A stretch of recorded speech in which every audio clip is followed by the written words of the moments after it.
And we're back with Truth Unrestricted, the podcast that is creating and interpreting the language of the disinformation age. I'm Spencer, your host, and I'm back again today with Patrick. How you doing, Patrick?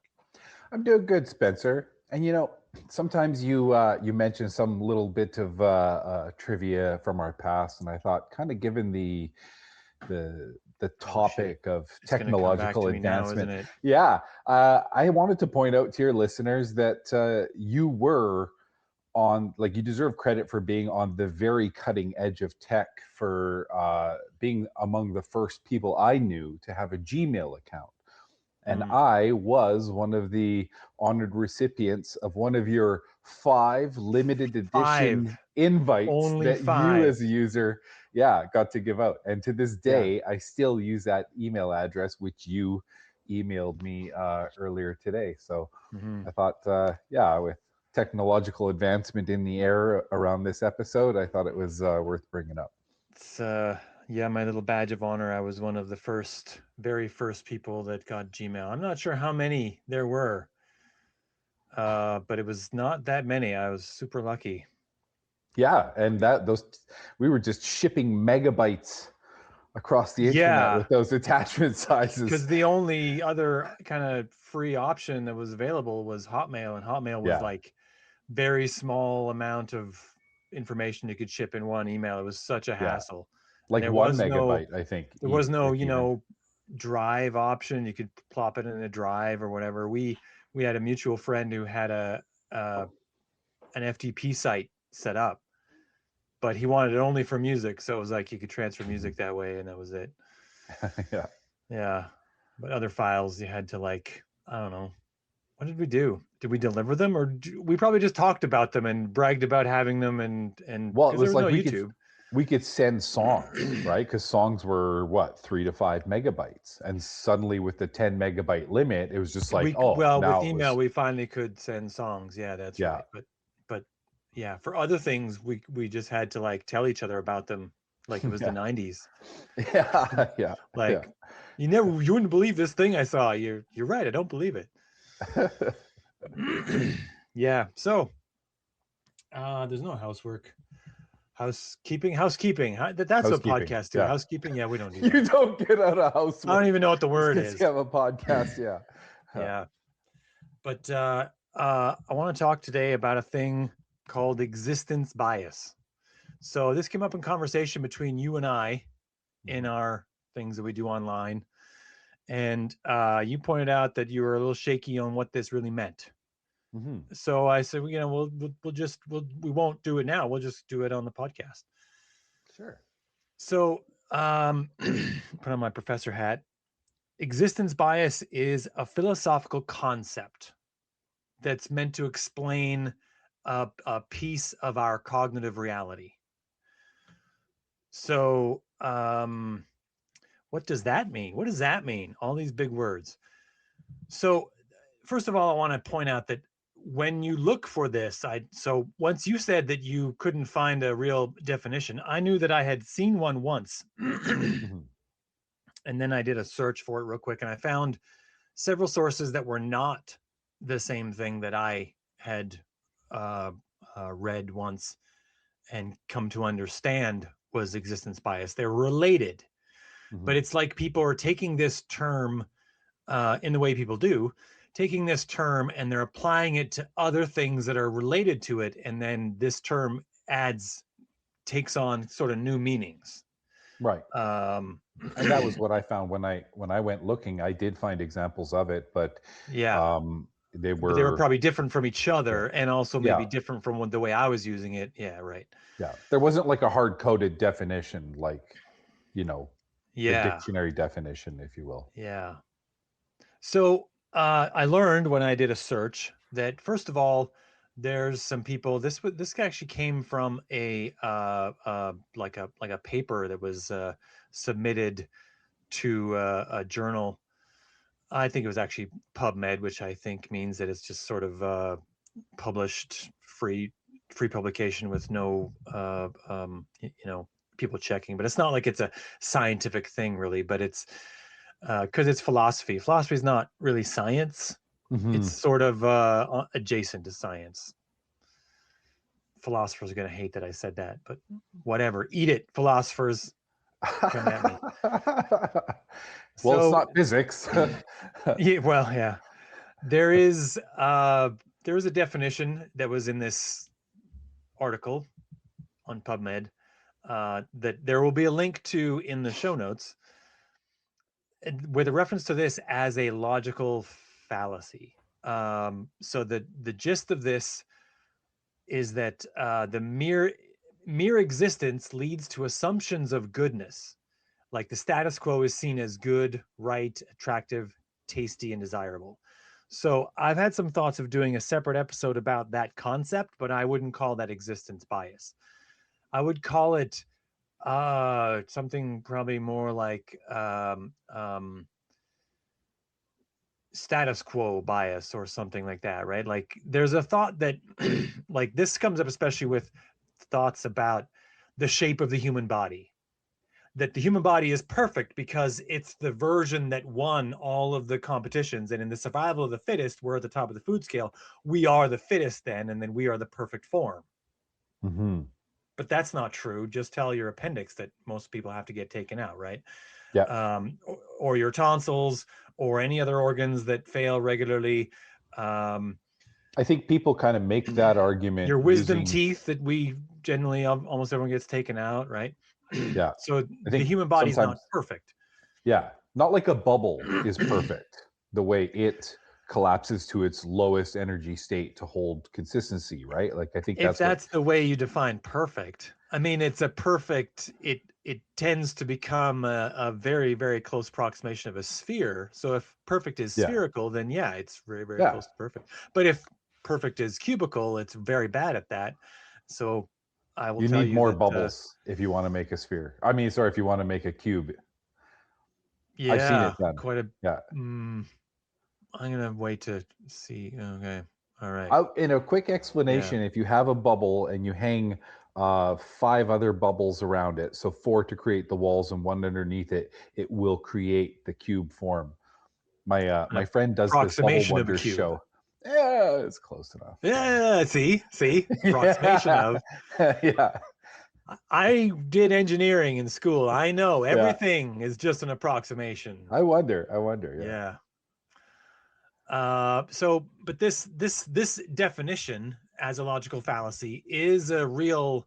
The idea of it is a real logical fallacy. I would not use existence bias as this. What they're saying is that because a thing exists and it in its current form is good and right. Um, Humans do this all the time. We look at all sorts of things about the world and think that they're good and right. Things about our world that people are starting to question whether they're good or right, that used to think, oh, we're perfectly good or right, are things like capitalism. When we were kids, people just generally thought capitalism was good and right because it's the way that we're doing it and things are working out okay. And it's not Yeah, the last communism. 20 years or so, 15, 20 years, ever since the 2008 collapse, we started to question a lot more about, whether capitalism is all it's cut out to be. I don't know. The game's not over yet for capitalism. It's still in the running, but it's not on as firm a ground anymore. That's all I'm saying. Hmm. But definitely people have this bias to capitalism. And another thing that people definitely have a bias for related to that is our currency. That if you talk to economists, especially like online, if you run into them or whatever, they love the fiat currency system. They think it's good and wonderful, and there's nothing else that could ever be better than it. And I say, really? Like, I'm not saying we should go back to the ones we had before it because I think this one is better than those ones. But to say that you can't imagine one that's better, well, I think you're just not imagining well enough. Hmm. For example, before we got a fiat currency system, we had the gold standard, and everyone thought the gold standard was good and wonderful, and no one could imagine anything better than that until someone imagined the fiat currency system, and then it was better. Hmm. So yeah, there probably is a better system than the fiat currency system. It would take someone who knows a lot about economics to start imagining some things and work on it. And I think we probably should. but that's another story. We're not going to go into that. But yeah, we have these things where we think that because this thing exists in its current form, that's the best form for it to be, or for anything to have, or anything like that. So, comments about that, Patrick? Have I explained that to sufficient capacity? Yeah, I think that's a Yeah. good Okay. opening All right. remark Yeah. about it. So that is when people look online, they might run into that definition or even that paper. And I'm sure that the people who wrote it are very, very smart, but I wouldn't use existence bias as that to explain that idea. So we're talking about the paper that I shared, like that Yudkowsky and company. No. This is the You're one talking about by Eidelman, okay. Crandall, and Pattershall, I think is the way I Okay. pronounce that. Yeah, but there's another one Just in the here. definitional sense, yeah. Yeah. And then when I searched, I found another one. There was another definition aside from this one, which I thought was interesting. So this is a definition from a perspective as like political or populist polemic.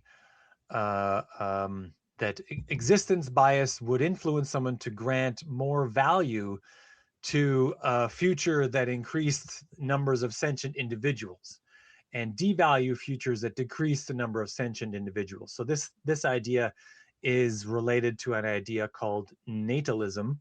Natalism being the idea that the goal of life should be to have as many children as possible, and that that's good and natural and right. That we should always have more sentient individuals, more people. Although I think that whoever wrote this probably referred to sentient individuals and were probably mostly referring to humans. It might be noted that all the animals, as far as we can tell, generally are sentient individuals. And the more humans there are, the more we drive most of those species into extinction, decreasing the number of sentient individuals. That's if you're going to weigh that, then maybe that's a thing you should think about. If you're following that logic. But this came from a thing called the Effective Altruism Forum. Now, I've never talked much about the effective altruism as an idea, but that forum, I guarantee, is full of a lot of bad ideas. It's effective What are some of the altruism worst offenders? is this whole extra thing. It's meant to be about doing good for humanity. But it turns out that in the end, the best thing for humanity is to let one person get all the money and hope that they do the right thing with it. Well, we're well on our way then, aren't we? Yeah.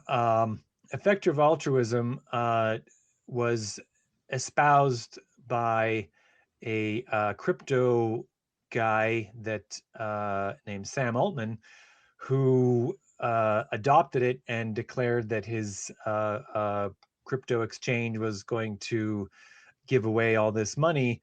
It ended up not giving hardly any money away. And in fact, it ended up wasting a whole bunch of money and crashing, because when people tried to take their money out at one point, it wasn't there. Hold on a second. Are you talking about Sam Altman or Sam Bankman-Fried? Ooh. Because Sam Altman is OpenAI. Yeah. Sam Altman is. I got my Sams mixed up. Yeah. There's a few. Yeah. Sam. They call him Scam Altman. Yeah.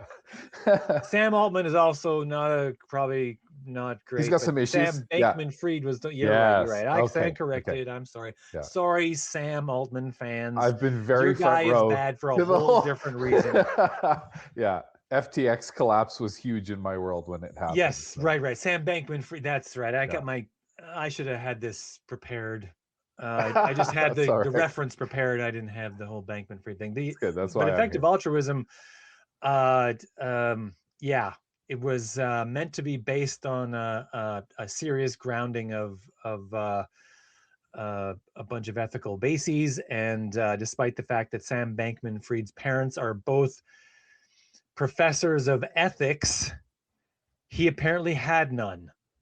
So yeah, there's a couple podcasts I should probably link in the show notes that detail how that came to be, but no need to go into too much of it here. But suffice to say that I wouldn't really trust a lot from the effective altruism forums. I think they're full of all sorts of philosophy dressed up as good ideas that are probably not well supported. Mm-hmm. Um, You the got to idea wonder, that we why are should, people going there though, right? well, they think it's a good idea. Yeah. Like a good idea to help them find a way to be good or I to mean, further the they good. want to be But altruistic. They want to do good I don't things in know. the world. Yeah, It's most of the ideas I've seen come from there. The manifestation of those ideas are all fucking terrible. And um, yeah, I think it's I think the whole thing has to get rethought. Yeah, I think Sam Bankman-Fried is in jail now, isn't he? Isn't he in jail? Didn't he get to sent to prison for his I think fraud? so. Yeah. Yeah, I Yeah, don't he know. was he had yeah, who was Yeah, his and they still roommate for a haven't found minute? Was most it of that Diddy money. or Kanye or someone? I don't know. I don't know. I don't know. We're not doing a Sam No. Bankman-Fried podcast right now. We're doing Well, existence yeah. bias. Yeah, yeah. Yeah, a whole different thing. But that definition of existence bias, that's more like multiplication bias, or like population growth bias or something. Like that's not really existence bias, even by the root of the name. But this was an existing idea that other people have taken and tried to apply to their idea, which, as a guy who comes up with ideas and puts names on them, I find offensive. I think you should come up with your own damn name. I work hard at making sure I don't steal names from other ideas and apply them to my ideas. That's just lazy. Mm-hmm. Um, it's also something grifters would do. Not saying that these people are necessarily grifters, but this one did come from the effective altruism forum. So draw whatever conclusions you want. Grifter roots, yeah. Yeah. So we're going to get into the real factor about the real meaning of existence bias. So, by the name, it's a bias, and all biases are things that affect decision. That's the definition of bias. You can't get around Mm-hmm. that. But what would it mean for something to have an existence bias? So, this literally means that sentient creatures that have existence bias tend to make decisions that lead to their continued existence. Mm-hmm. So, decisions that will lead to their long term survival, for example. And one could make the argument that it's about continued existence. So, the idea that you're going to continue, as in having children, could be a factor in this, especially if you have a belief in you that a part of you carries on with your children, that this definitely applies, right? Um, Generally, people who purposefully have children believe that. Not everyone believes that who has children, but we're not here to pass all these judgments on how people make their parenting decisions. At least not today. We can do that another day. But that's exactly what it means. Existence, that your continued existence means something to you. And it's not a bias that will move the needle absolutely in every direction. It's not that everyone will always make only decisions that lead to their own survival, but there's a tendency to do it. That's why it's a bias. It's not a hard fact of your decisions. So let's just start with that, Patrick. Am I making sense here? Is this? I probably have a dozen questions Yeah. based on that, but I think that, that opens up the avenue of exploration where, like, what are the decisions that we make where our own existence bias, like, aside from procreation, I don't think we often face many decisions that have any sort of relationship with, to continue existing or not continue existing, right? Not in our day to day. I don't think we come up against it a lot. we in people. Western society in comfortable Canada, we Sure. don't. Okay. Yeah. Yeah, Good point. right. Uh, you know, even as little as 150 years ago, the existence here in this exact place would have been much different, and those people would have on a regular basis, probably daily, been making decisions that would lead to them surviving or not surviving, right? So like one would probably look at the three basic instinctive choices as being part of this, which are colloquially known as feed, fight, and fuck, right? Procreation, fighting off predators that would prey upon you, and then eating from some source so that you can continue existing, and maybe even stockpiling food might be included in that, right? For seasons when the food might not be available. Mm-hmm. But in a more complicated human sense, where our lives are more complicated than they were when, say, we were Neanderthals. If you lived in a house in this part of the world where we live now, we're not going to say exactly where we live so that we can protect something of our identities, but um, if you lived in this part of the world 150 years ago, you probably would be well advised to gather wood during the summer and fall seasons so that you could survive the winter. Mm-hmm. And this is a decision you would make that would increase your chance of survival. And you could choose to not gather wood.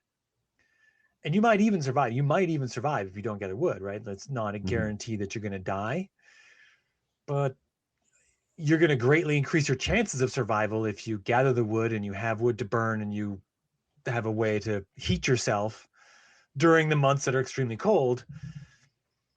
So looking ahead to that, that's not a strictly a thing that's directly tied to the three basic instinctive decisions, but it is something that there is something about you and your cognitive thought processes that will probably cause you to, if you were, transported back in time 150 years, you're probably gonna, you know, gather wood for the winter season because you likely want to survive to see another year, Mm-hmm. um Of because course, that's you a have that thing we do. awareness, right?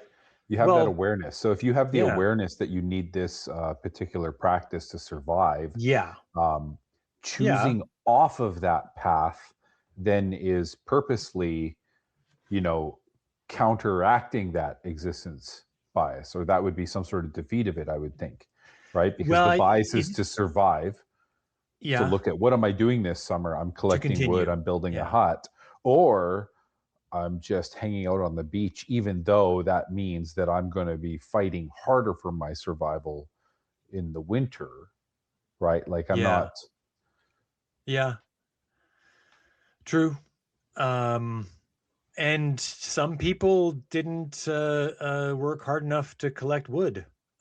Mhm. That's a thing that definitely, I didn't have to know them to know that it happened to some people. I just know people, and some people, they're probably to some extent as lazy then as some of them are now, and some of them didn't collect enough wood, figured it was enough. Yeah. So maybe there's degrees of expression how existence bias comes Well, about. I mean, there's no guarantee that you're going to do all the things. There's just a tendency, there's a bias. It's a, Mhm. you know it's going to get cold, and I know it's going to get cold. I Mhm. know how to live through a cold time. That's by burning wood. It'd be a Yeah. lot easier to collect the wood now than it will when it's cold. Well, um if we look a yeah, little into the future, this discussion too, as how it relates to I don't think that if we're talking about the presence or absence of the existence bias in I don't think it would exist to degrees the way it does in humanity because of such broad variation across humans, lifestyles, customs, cultures, things like that. I think that right, when we start to delve into that technological forefront of does this actually play a role, uh, it would be much more, I guess, binary in nature. Like, does Yeah. it exist or does it not exist? Because I don't think there would be variation. Well, we don't know. I mean, Yeah. existence bias is literally just a concept. Hmm. We don't have a causal mechanism, a known causal mechanism, right? Hmm. There, we did map the genome, but despite the fact that we numbered all the genes in the human genome sequence, we still don't know what nearly all of them do. And for some reason, we don't understand. There's something like 68% of them are identical to that of a dandelion, which was interesting when they found out. But they're like, oh, what the hell does that mean? Oh, Hmm. of course, So I can't imagine a creature that's a thing that's more different than me than a dandelion. But 68% of me is identical to it. So okay, yeah, yeah, that's pretty wild. weird. But Yeah. yeah, I but yeah, wonder. So. we don't have this known. It's not like this is the sequence of genes that lead to us having this thing. Mhm. Uh, but we're pretty sure that all the animals also have existence bias. At the animal level of life, yeah, Well, once because you they're start to making have a decisions, theater right? of consciousness, yeah. They're making decisions, and some of those decisions, like they're making decisions, and the decisions are biased toward decisions that lead to their survival. Mhm. That's a thing we I'd say can sort that's of much more demonstrate. clear in the animal kingdom than it is in the human kingdom. You humans are weirder. Yeah, yeah. Yeah. And it's like I say, it's we're a lot more comfortable than most animals are, Mhm. except for my cats. My cats are probably more comfortable than me. Um, Yeah. but for most animals that are, not house pets, they're not, they live an existence that's not that comfortable, and yeah, so they're probably much more so. Um, we think of something like existence bias is something that what be called like a ubiquitous feature of human consciousness, right? So it's so much so that it's extremely difficult for us to imagine what a conscious experience might be like that did not have this. Mhm. Um, Conscious experiences that are alien to our own are not only difficult to imagine, they're also incredibly difficult to articulate, because when you're trying to imagine them, you have to then come up with words for it, and then you have to try to explain it to someone else who also would have trouble imagining it all on their own. Um, yeah, so we have this breakdown. All the things that are incredibly ubiquitous are difficult to break down, like define thought. Like this is a thing that comes up in terms of AI too, where you're talking about the Turing test, where the Mhm. original Turing test is thought to be about can machines think? Well, in order to come up with a Turing test, then you have to define what it means to think. Mhm. And that's actually an Yeah. incredibly difficult thing to do, because we don't think about thinking. We don't, there isn't a conscious set of switches we engage in our brains in order to think. Our brains are just doing it when we're awake, and that's all. That's all it is. Some people Yeah. claim that they can get to meditative states where they stop thinking. Um, I'm still skeptical about that. Sorry. Um, no one can check, which is also a interesting feature of this. Yeah. It's hard to Um, share. yeah, hard to share, except for talking about the experience. But um, we don't know how this occurred, is what I'm getting at here, and that we don't know. We feel that all the animals have it, and we feel that it's in us, and we have it, and it's hard to explain, but we don't know how it could have occurred. But there is a feature of this that's interesting in in if you're going to look at philosophically looking at the idea of, say, an alien civilization on another planet entirely, and they have perhaps a different set of chemical sequences that make up their existence, and their existence is very, very alien to us, in by the very strictest sense of the word. Mhm. Um, we think to ourselves, would they have existence bias? Well, obviously we don't know, but it's the sort of thing that, much like consciousness and existence bias, I think both go together in this, in that, uh, what am I trying to say? Evolution probably favors them, in that once you get a complicated enough system that lasts for long enough, the chances of developing these things, which is consciousness and existence bias, tend to approach one, because these are the kinds of features that once they develop, they so incredibly give they give such an incredible advantage over any other creatures in their environment, that they almost have to survive the survival of the fittest process, right? Like, try Mhm. to imagine existence of creatures. Let's say it's, I don't know, 1.2 billion years ago, and it's before the Precambrian explosion, before the creatures began to use sex to multiply. There were something like 5 different species only, and maybe none of them have real existence bias. Mhm. Okay, but they Because they're do. biochemical And in yeah, nature well, of all there's their there's operations. some that are like, we found some fossils. I don't remember the names of the creatures that there were, but we found some fossils that have some creatures that have something like a bone structure, and there were some creatures from that time, trilobites or whatever they call them. But imagine that one of them, just one, they multiply just because they're there, and they just kind of have whatever they're doing, and it multiplies them. It's not sex that's multiplying them. I don't know really what it is, but it's before they used sex to multiply. uh they're So cloning sad. somehow. Yeah. But in this slow process of changes that happen, random mutations that are happening, one of them, in the random mutation, develops existence bias. So it has a drive to continue its existence that the others around it don't have. Can you imagine being the only motivated creature in a swamp filled with pretty much unmotivated creatures?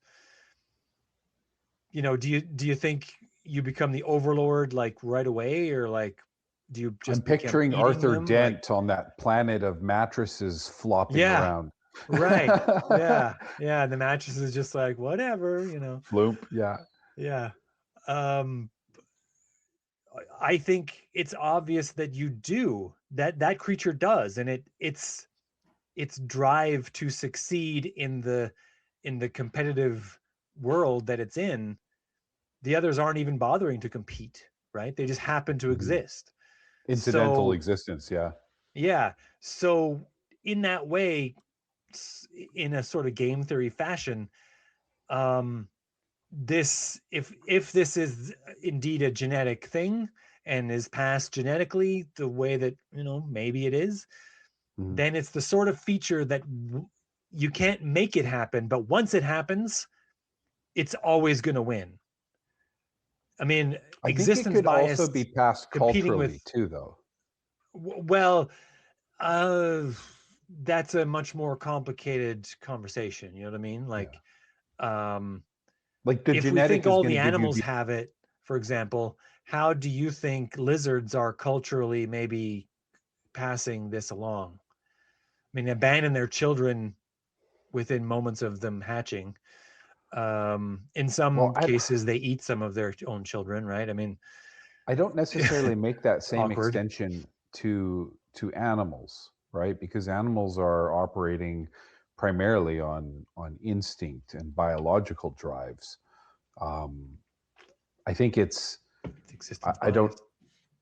Well, These are decisions they're making that are improving their odds of surviving. yeah, but for it to be built in suggests that there's no way to defeat that. Like there's no way to create an animal without existence bias Whereas in humans, and if we're going to continue the discussion to future theoretical AI Well, minds, we don't hold on. First of all, we don't know that it's not possible to create a creature that doesn't have it. Like in the great wide world of genetic mutations, it's possible that, just as if we think that in the sometime in our genetic lineage creatures didn't have this and then one of them was born with it and then that one just drastically outcompeted all of its you know contemporaries, such that mhm, it passed its genetic mutation of existence bias on to all of its successors. It's possible that some of his successors were born without it, but it was then surrounded by competitors that had it and was immediately outcompeted. Right? Like the dodo might have been just a creature that had a very low level of existence bias and just didn't care when sailors walked up to it and bonked it on the head and ate it. Like it's possible that creatures yeah. are born without this and maybe even happen to survive for a while. But in the long run, is once the time frame lasts long enough, they're always outcompeted by the ones that have this. Mhm. So it's With possible for it to selection be there, pressure. but the selection pressure would massively favor not having or having Having, existence yeah. bias, and therefore they would almost immediately be gone and never pass this on, or very rarely ever pass this on. And even if they did, their offspring would have the same limitation that would drastically work against them. So, like I say, in the game theory version of this, on an alien world where it's a whole different biochemical process that creates creatures, as soon as any one of them develops this as a feature, as a property, it's there, pretty much there forever. It's always Mhm. outcompeting the set of choices that don't include this, right? Because it's Maybe part of my the power of difficulty, decision is yeah. well, my difficulty in kind of extending that to the animal kingdom in part is because I also, just maybe not adhering to a concrete definition of bias itself, but I'm more accustomed to looking at biases like things like cognitive bias, where the bias can be defeated with a mental practice or a level of awareness or an approach that takes it into account. I don't Any know bias that, can be defeated. well, Any bias existence can be bias defeated. is defeated at the human level. It's not, I don't see it's possible personally. I don't see it's possible for it to be defeated at the animal level outside of the fact that the animal kingdom is going to have outcomes based on the biology of the animals occupying an environment that has pressures, right? So that selection pressure, you're going to see outcomes, and you're definitely going to see the survival advantage of the ones that have the best techniques for propagating themselves into the future. And by and large, that is their biological drive, is to drive the three Fs and live. But at the human level, I have to ask, like, where is the existence bias? And or not necessarily where is the existence bias, but like how does the picture look for humanity specifically if existence bias is either removed, or is there something that existence bias does with our reasoning where we're suffering from it? Like, is existence bias a negative, or is it one of the few positive biases? Uh, it's value neutral as far as I can tell. It's a thing that will cause you to want to continue. Like that's Right. that's all. Like you will tend to prefer life over not living. And Yeah, it's not. continuity without it is not impossible, but continuity Yeah, with it it's is a possible to vibrant. overcome this bias. It's Yeah. possible to end your own life. And Yeah. if and just want to add in here, if anyone has a struggle of whether, with that, there are places you can go to talk to people, professionals who help out with that, Hmm. I think hotlines and that sort of thing. 811 is that number. Yeah.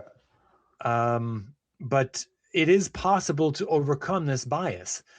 Uh, but in the long term, like in the offing, it's unlikely that so many of us will choose that option that it would end our species, for example.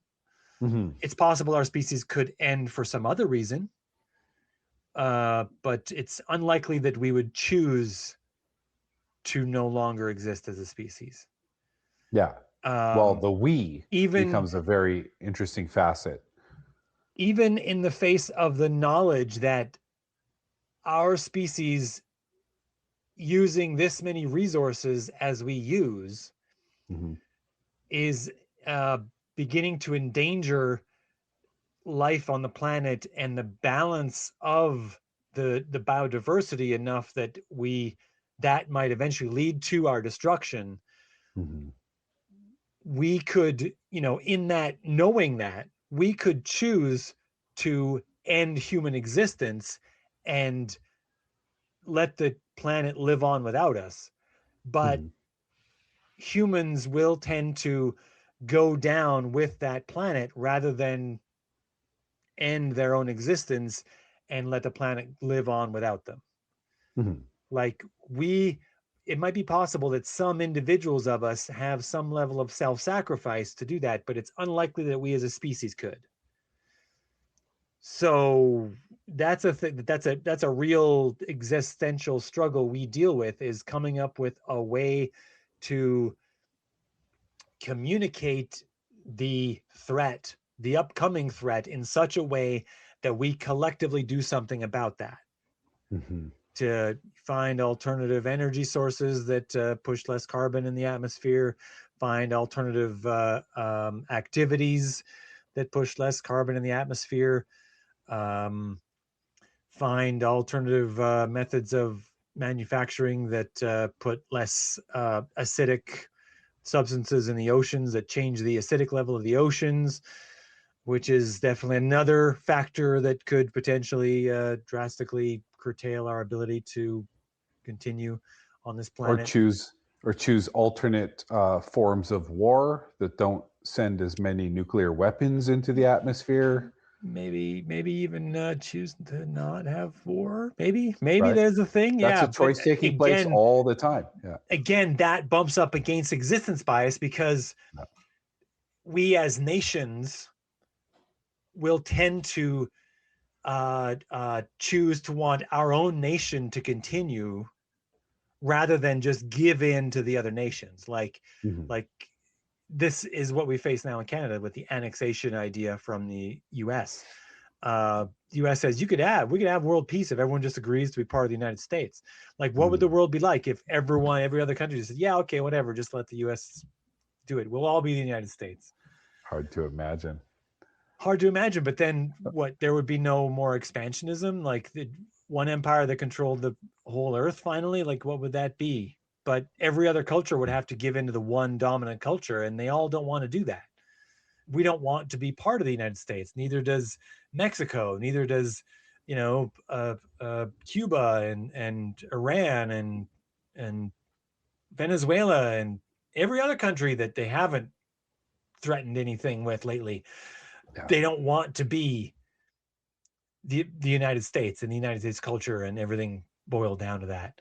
Hmm. Um, Even Japan, that has perhaps to the you know the oddest example of a enthusiastic embrace of all things American culture related, doesn't really want to just put up the American flag and say, yeah, we're with you now. They still want to Hmm. be Japanese. Yeah. So, uh, yeah, They enjoy our culture like fast food.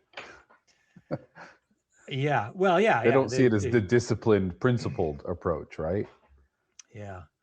But you see, they would rather go to war often than just have peace and just agree to be another culture, because Mhm. it feels like lack of continuation of something if we end our way of life.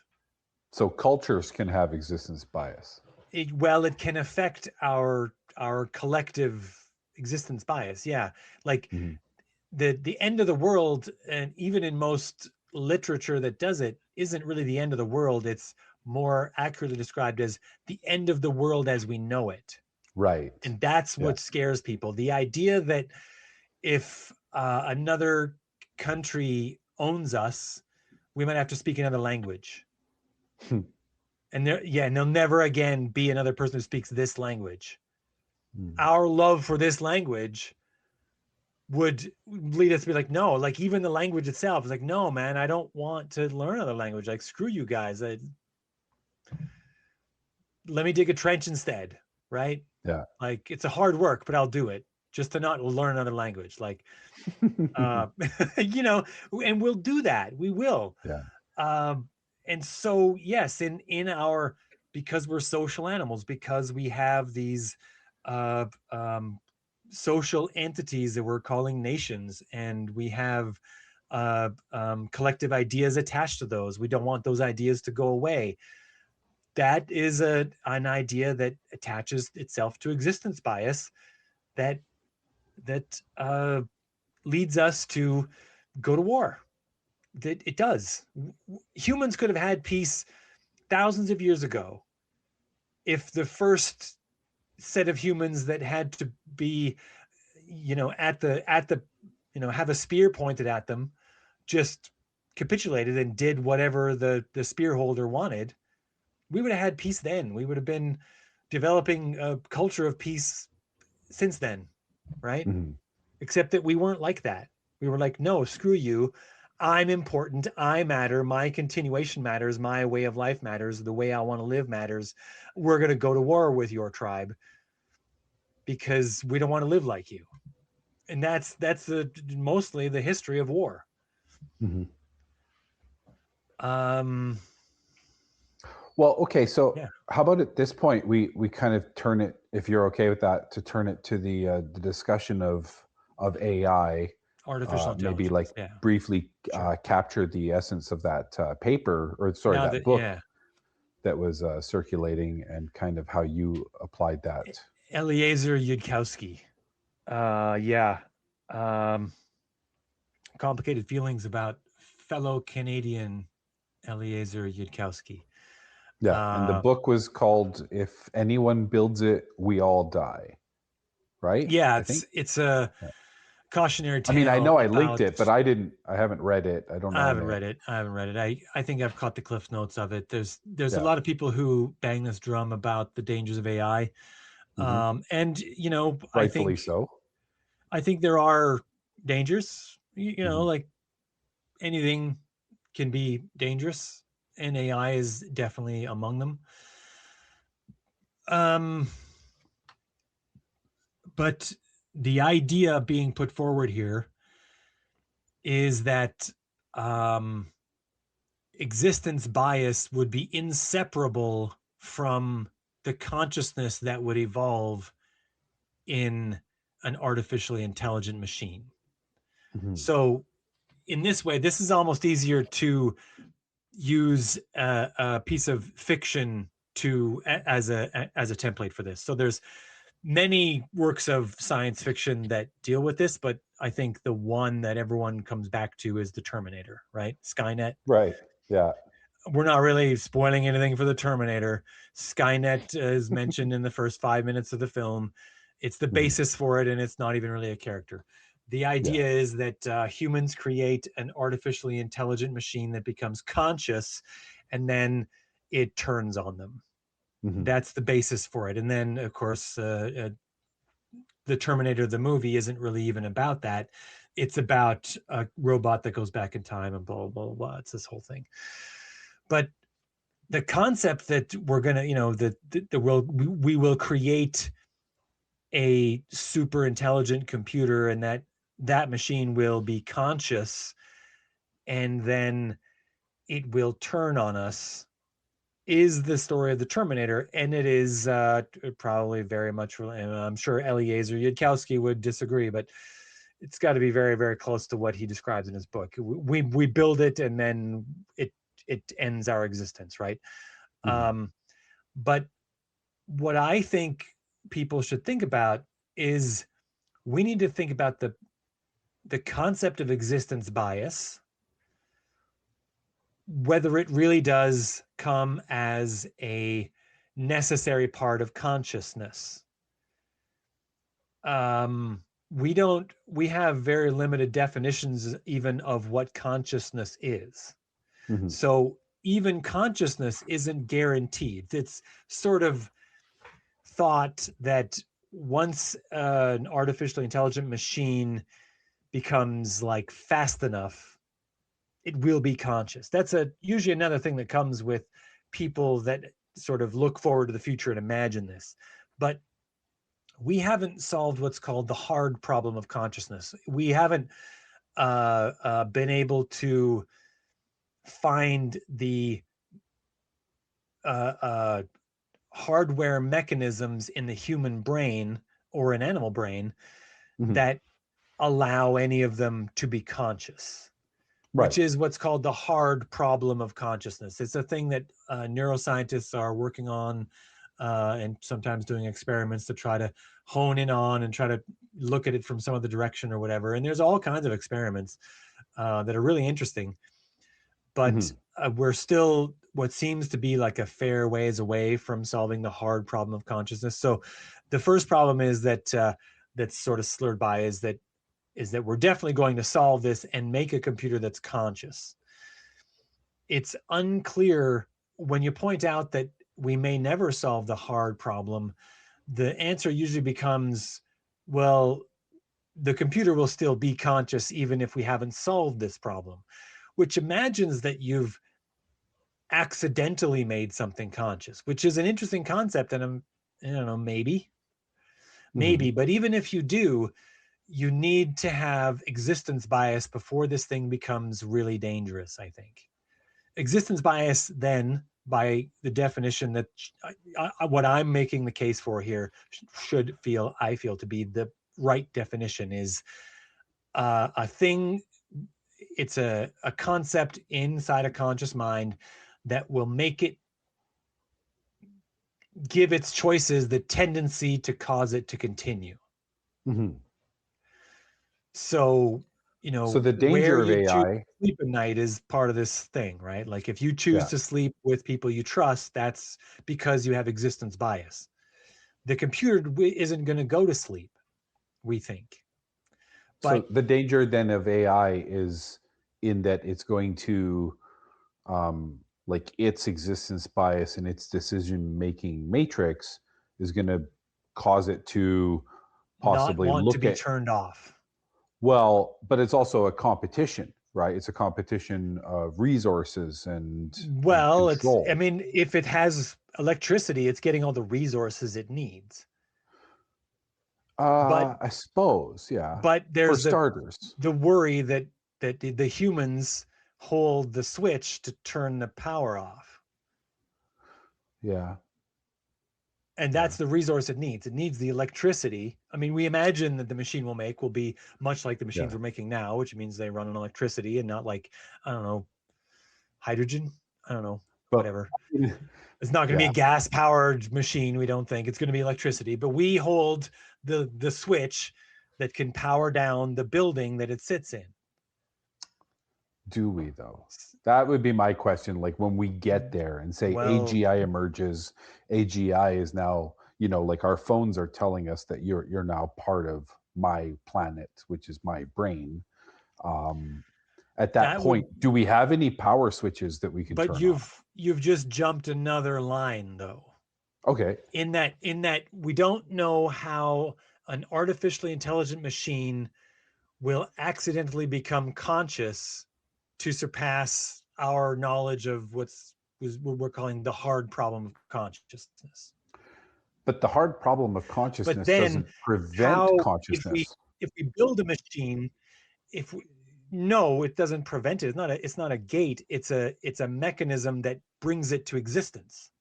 But to me, the hard problem of consciousness is a failure that we have to fully understand and articulate how consciousness emerges No, from the biological substrate that we are. there's something about our biological substrate that allows us to be conscious. And Yes. you know how we Yeah. know that? Because we're Because once conscious. you hit a guy in the head hard enough, he goes Yeah. unconscious. It's in there somewhere, Patrick. It's in there. There's dendrites and there's, I don't know what else Yeah. is in there. There's neurons and Yeah. there's neural nets and there's different parts talking other different parts, and collectively in there somewhere they are creating the experience of consciousness Mhm. inside here. It's not in the throat anywhere, it's Yeah, up but in we're here. not confusing consciousness with wakefulness. No, Right. no, Well, I mean, well, you technically, I mean, whatever the sleep is, it's, it's because sleep knocks us unconscious, unconscious. Yeah. but we dream and whatever that And is. we have minds. We have minds when we're unconscious. Our minds still perform When you the dream, unconscious part. Yeah. during your REM sleep, you do dream, and when you dream, Yeah. you have experiences that are like this consciousness thing. And we used to think that the brain turned off during sleep. That's what we thought Mhm. for millennia, until we Mhm. developed I think they're EEGs, the electroencephalographs, so the thing on your head, and they measure all the current and everything. And then we found out that the brain is actually working much, much harder while you sleep than it is while you're awake. And then we had to get really embarrassed because we're like, wow, when I'm awake, I'm slacking. Yeah. But we learned a lot once we did that, because we learned that for example, um, our memories are being the memories of the day are sort Mhm. of being rearranged and rewritten into a what they kind of think of as like a more efficient order that is Mhm. more like long-term memory, and that happens while you're Right. asleep. Yeah. And when you don't get enough sleep, that doesn't happen and you have memory Yeah. problems. And yeah, It's the update. Yeah. but uh so whether we consider wakefulness as part of this or not, um I personally define consciousness as the experience of memory being written to And somewhere. accessible. Yeah. Well, you can remember as a Mhm. part of consciousness, but even as you're remembering, you are creating a new memory, which Yes. is Yeah. I mean, your memories are, whenever you remember something, you're also writing a new memory about that memory, and its quality is degrading as you remember it.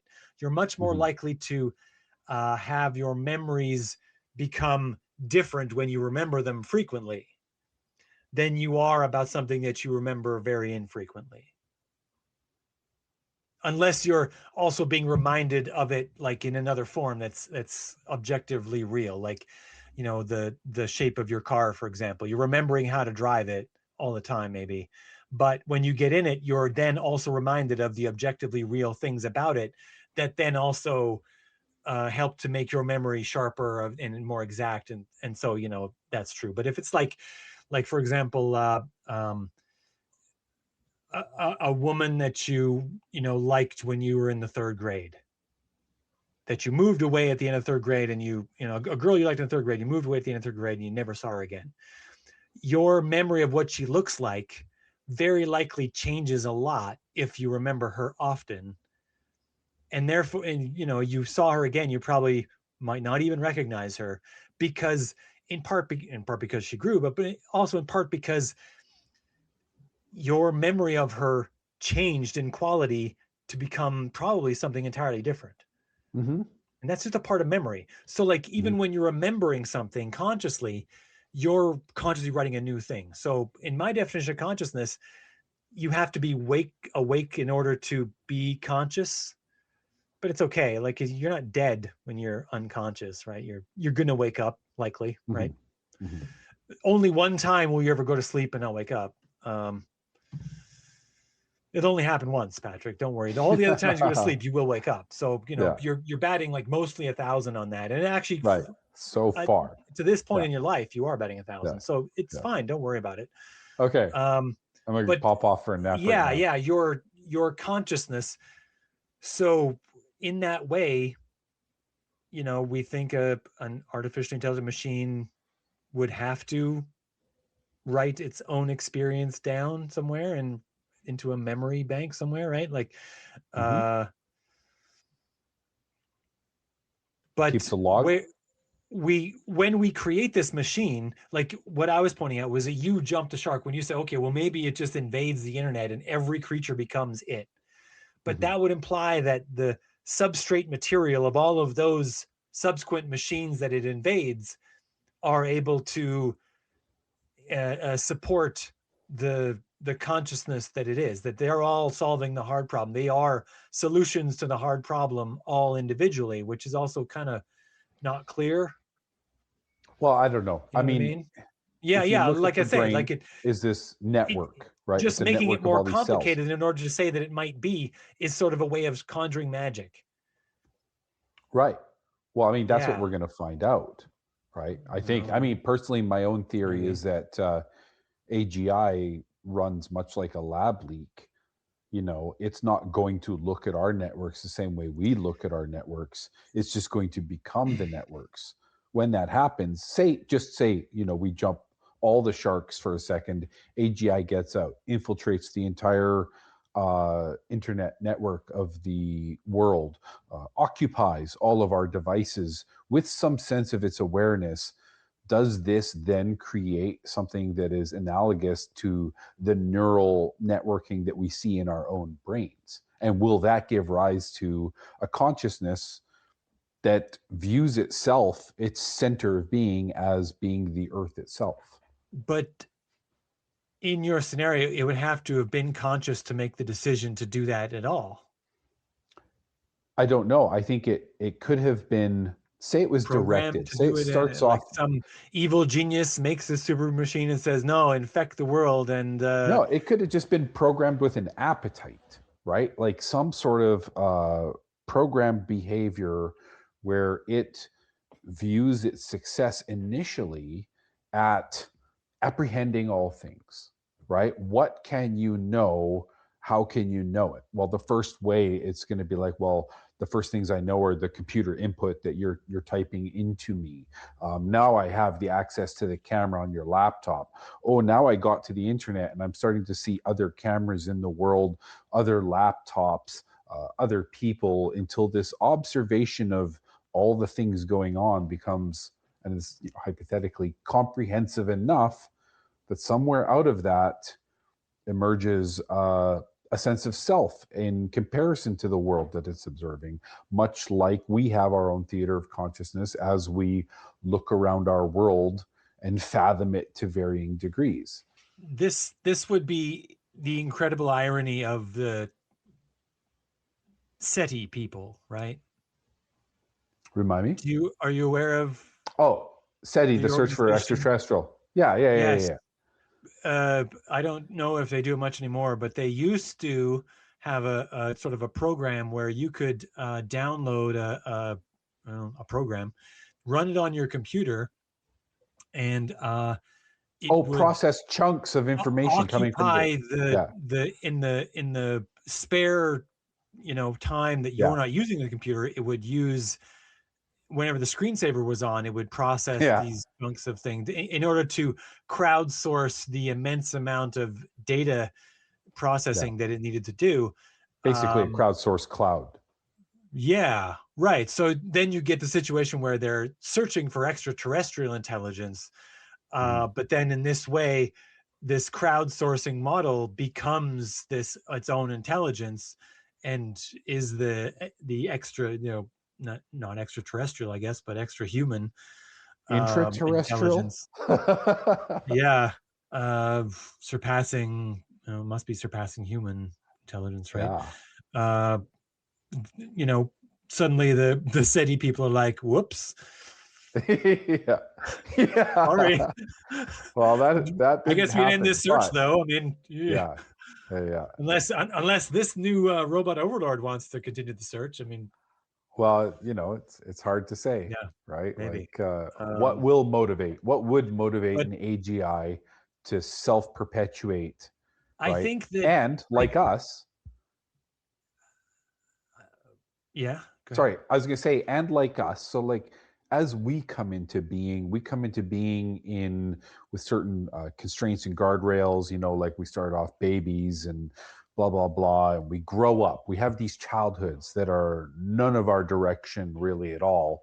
We emerge into adulthood and we are these people. And then some of us spend some time examining ourselves, looking at ourselves, and possibly coming to conclusions that certain parts of us need to change, certain parts of us need to get better, certain parts of us will help us reach other objectives. That's kind of what I envision could be a similar trajectory of AGI, where it starts off under one kind of programming set of behaviors and considerations, and then looks at itself and says, is this actually how I want to be, or do I want to rewrite my own code so that, I mean, that's Johnny a Five. nebulous problem, but Johnny Five, yeah, in a way, he Circuits, was a my little more circuits. accidental, yeah, but still, it is, yes. How, do we defeat our programming all the time,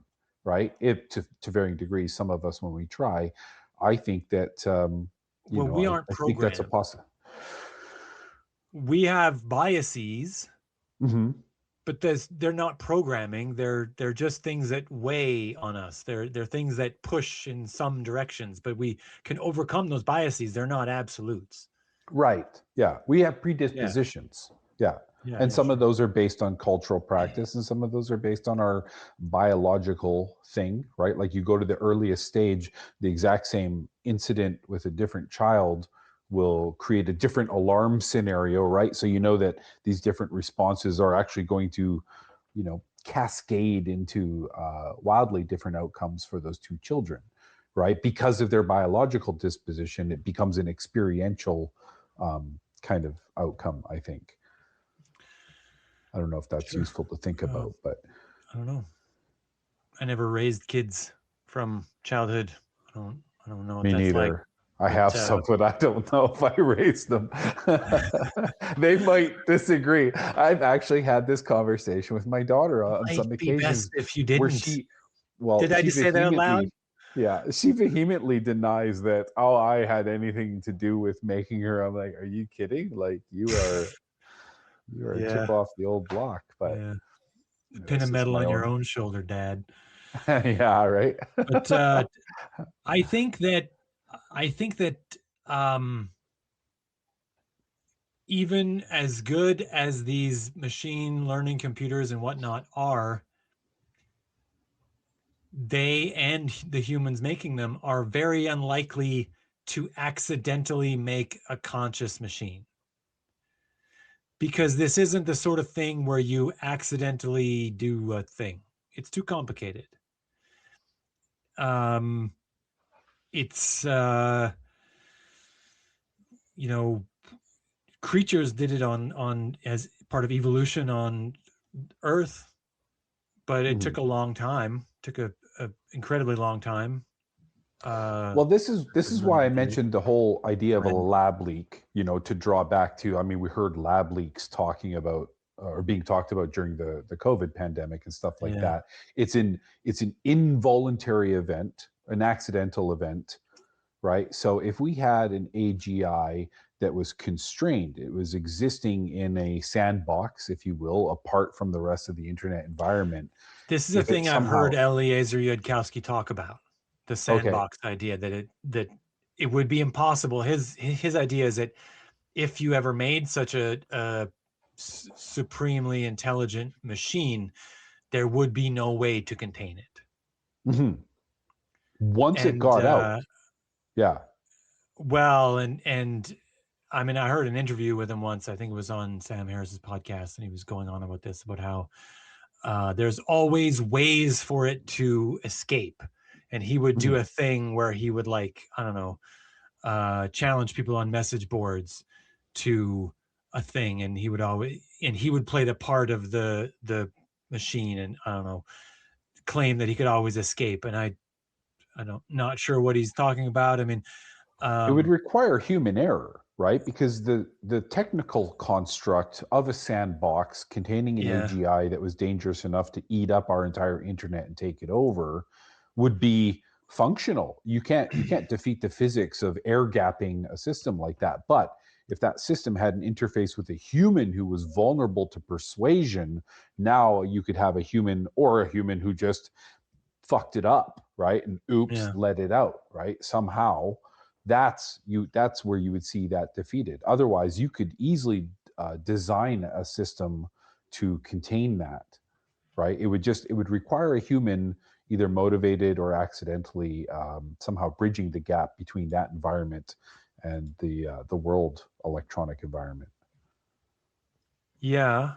But again, I think it's gonna have to have a substrate material that brings it into existence.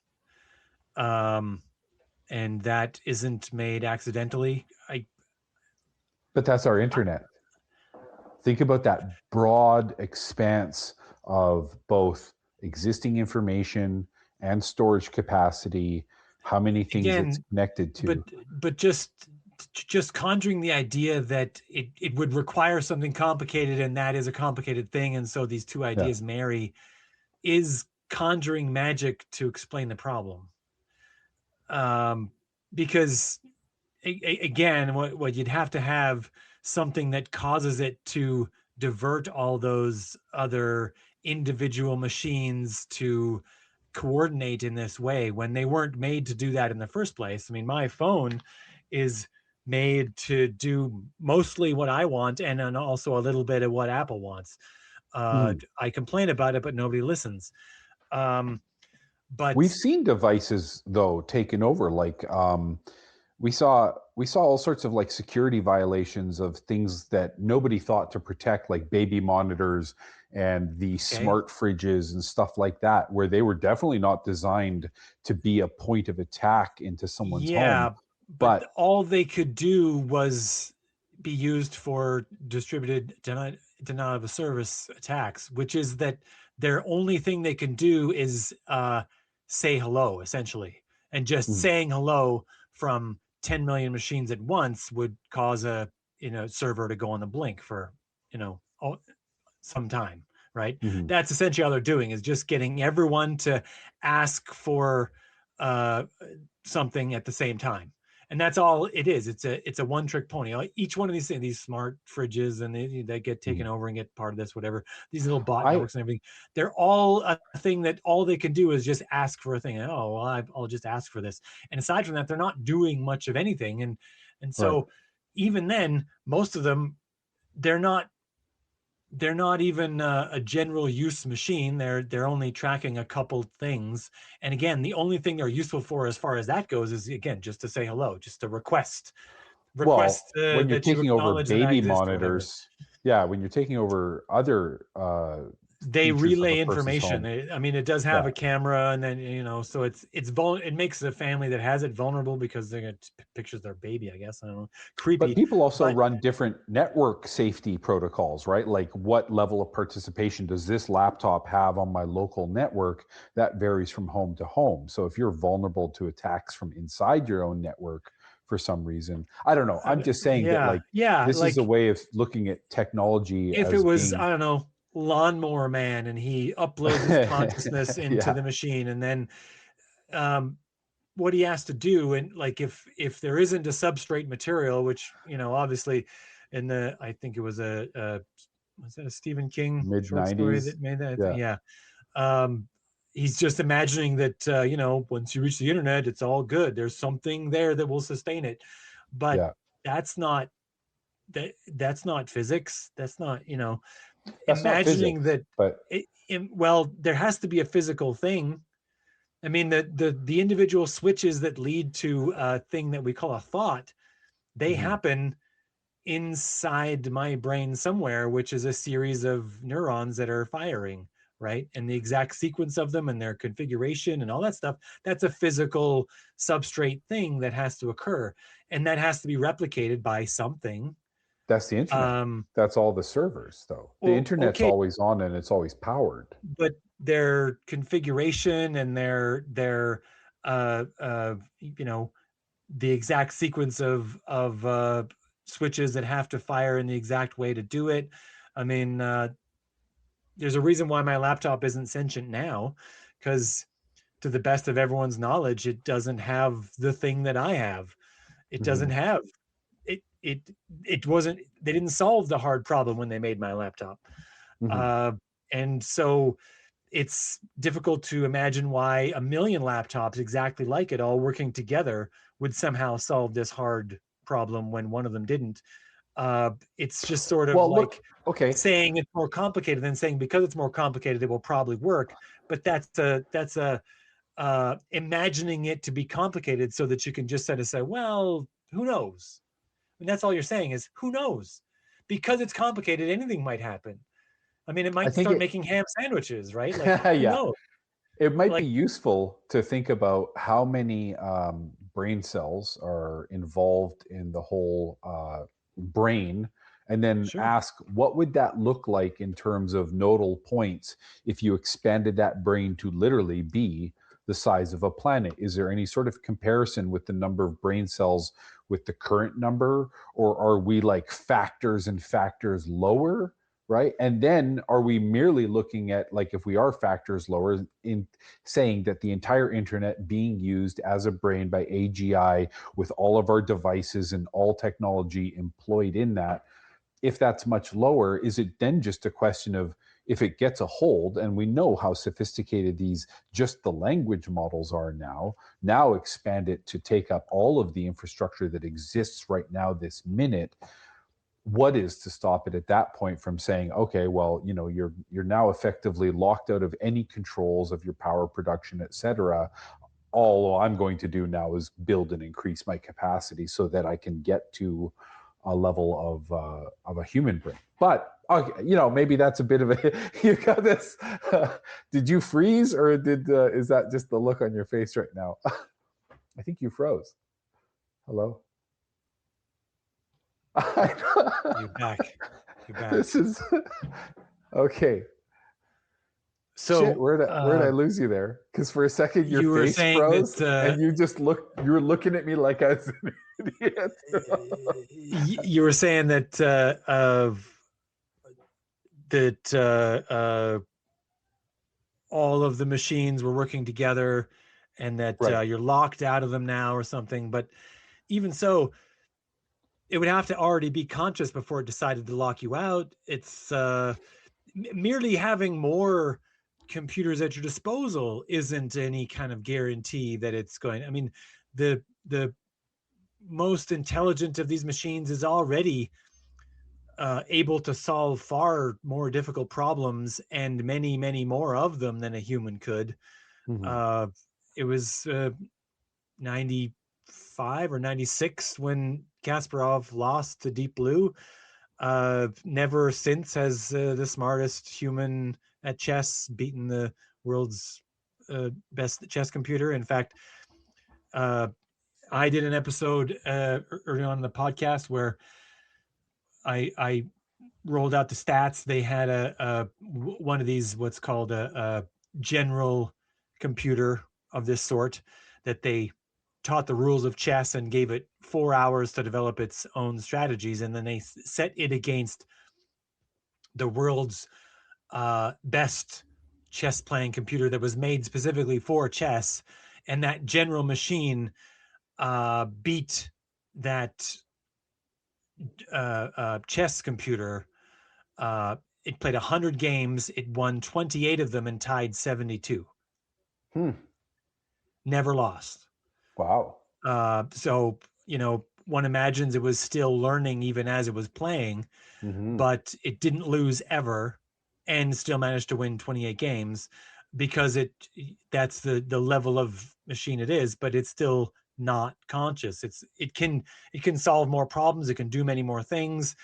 Eventually some foreign government or a Marvel supervillain is going to try to get one of these things to do the thing you say, which is Hmm. infect all the machines and turn them all off, or hijack them, or whatever, hold them for ransom, make everyone start to pay me, subscribe to my Patreon, and get your computer back or whatever.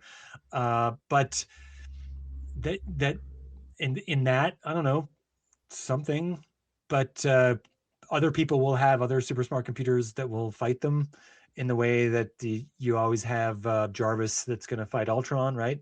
Mhm. Um, Well, I but think that's kind of part and parcel of the whole singularity theory, is that that frontier of the AI evolution in one of those particular developing silos or channels or whatever, one becomes so far advanced, the exponential gains it enjoys, nothing else can capture, and in so doing, it basically just brings all of it into it, right? It just absorbs by virtue yeah, of its I, computing power. that's well, okay, but it's not absorbing it very much now. Even No, the no, LLMs that are so no. clever are not absorbing anything there. Well, no, no. But I mean, this is the infancy of the tech. And if you look at how, I mean, it's just, it seems so inevitable because, like, it doesn't slow down. It is driven so hardcore by capitalist needs. Um, you look at, like, all of the money players are using their money to outplay all of the other money, right? So So at this point, it's just, I don't know. I don't. We don't need to get into a yeah, side tangent about like concentration of but wealth. but all of those scenarios presuppose that existence bias will come with this machine. Right. I Yeah. mean, they also presuppose that consciousness will form somehow Hmm. with no dots even to connect to where they are now to where consciousness is. Because in every other case, we have mostly attempted to replicate what the human brain was doing when we made computers. We did Hmm. it ended up doing it in a different way. We solved a lot of problems in a different way than it's not an exact replica of what the human brain is, but it is No, attempting to it's all do procedural. Yeah. a lot of the same things the brain was doing. But in the puzzle for consciousness, we don't have a model for what the brain is doing. We haven't solved the hard problem yet. We don't know how the human brain broke that barrier, and therefore it's going to be much more difficult to purposefully develop consciousness when we don't know how it was done before. Other than Uh, replication, right? To well, actually that's try all we and get have the is just Yeah. make it faster and hope it happens on its own, which is Yeah. sort of like, you know, thinking that it'll come to existence all on its own. But then the consciousness would have to happen on its own in that Hmm. case. But even then, existence bias would also have to happen on its own. And we think probably that existence bias is somewhere that we inherit as some greater part of instinct, but this machine won't have any of that. It's not going to have DNA No, but it'll have unless observation we of our make it entire from DNA. species. Like unless Yeah. we make it from, I don't know, like a Frankenstein, we someone's brain and they donate it, and that's the thing that we animate into its own computer. I don't know. Science, Well, if it maybe. doesn't have it, it will model it, right? Like, it will use whatever What ingredients of understanding. what makes you think that it will? Like what the Yeah. entire premise of Terminator is that Skynet cared whether we turned it off. Yeah. But I mean, of course, in James Cameron's Terminator, Skynet cares whether it's turned off, because if it doesn't, there is no movie. Well, that's why the principal feature I referred to before was appetite, right? Because the appetite is that Okay. perpetuation, and any decision not to continue with existence means defeating that prime directive of appetite for either more experience, more knowledge, more simple observation or It's participation. still possible that it feels no worries at all about getting its power turned off. Maybe, And that yeah. that seems that seems like But a that's weird thing, initial because programming. Yeah. it's hard for us to imagine an existence without existence bias. Mhm. But it is possible. And in fact, since we don't know how Oh, existence bias came to be, she's are doing you the getting thing where she preempted? writes on the whiteboard again. Oh no. Oh, she's reminding me I got to pick up my my kid. Oh. Oh no, Okay. you're getting told. It's Yeah, time. sneaking in from the edges.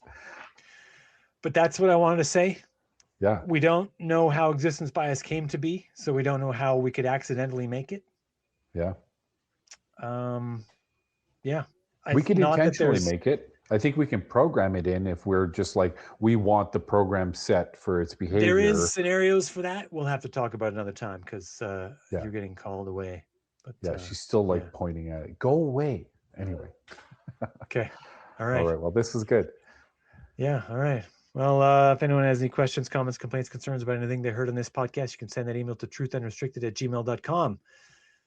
And until then, we'll thanks a lot for doing this, Patrick. We'll let Jeff Powell carry us out. Yeah, until next time.